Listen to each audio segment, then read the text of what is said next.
Narito na ang balita mula sa GMA Integrated News.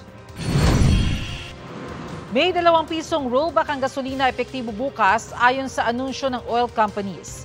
50 centavos naman ang tapyas sa kada litro ng kerosene, habang ang diesel may dagdag naman na 40 centavos. Sa monitoring ng GMA Integrated News Research, pang-14 na itong rollback ng gasolina ngayong taon, habang pang-24 naman na price hike sa diesel.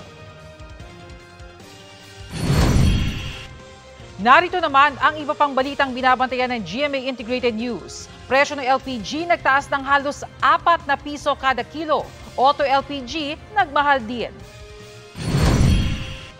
Bagyong Jenny lalo pang lumakas. Pag landfall o paglapit nito sa Batanes, hindi isinasantabi ng pag-asa.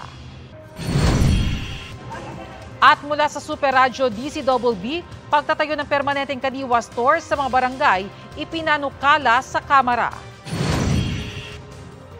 Para sa mas malaking misyon at mas malawak na paglilingkod sa bayan, ako po si Bernadette Reyes ng GMA Integrated News, ang News Authority ng Pilipino.